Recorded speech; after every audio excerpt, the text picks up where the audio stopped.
ወንቅሸት ቅዱስ ገብርኤል ገዳም መካነ ሕያዋን ወንቅሸት ቅዱስ ገብርኤል አንድነት ገዳም የሚገኘው በደቡብ ጎንደር ሀገረ ስብከት ከአዲስ አበባ እስከ ባህር ዳር 565 ኪሎ ሜትር በመኪና ዋናው መንገድ ይዘው እንደሄዱ ከከተማው ወደ ጢስ አባይ 37 ኪሎ ሜትር ጥርጊያው መንገድ ይጓዛሉ።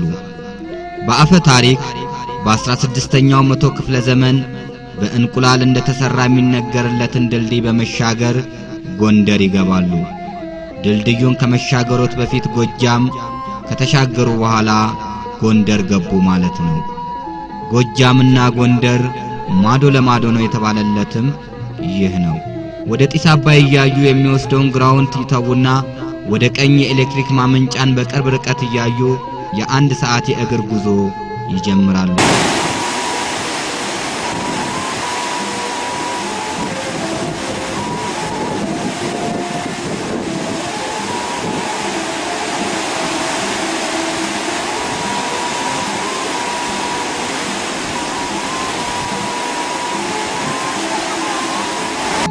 ወንቅሸት ወይንም ሙታንሳው ገብርኤል ሲደርሱ ልቦት በደስታ ይሞላል፣ ነፍሶትም ሐሴት ታደርጋለች።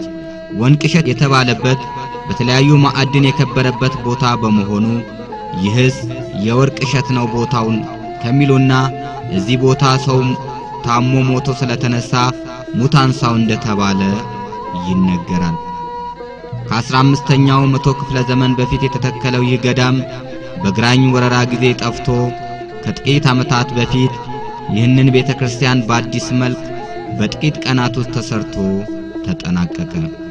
አጠገቡ የ5 ደቂቃ ዳገት እንደወጡ አይሰድ ማርያም ቤተክርስቲያንን ያገኛሉ።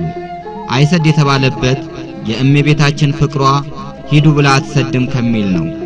ግራኝ እዚህ ስፍራ ቤተክርስቲያንን አጥፍቶ ካህናት ፈይቶ ንዋያተ ቅድሳትን አጥፍቷል።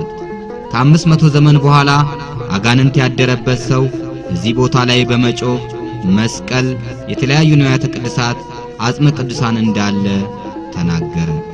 ከዚያም ሲቆፈር ተገኘ።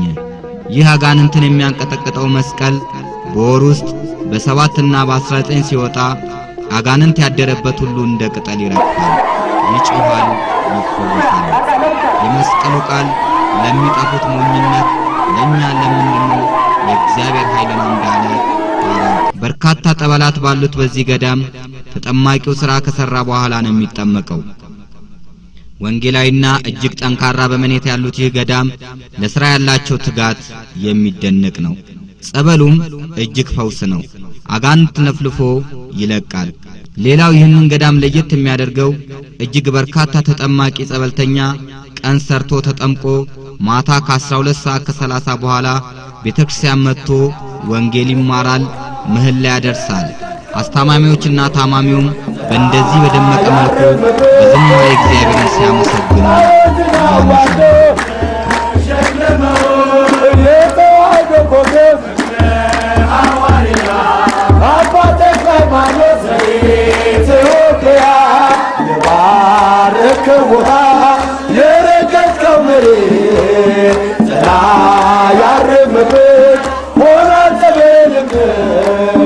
Luna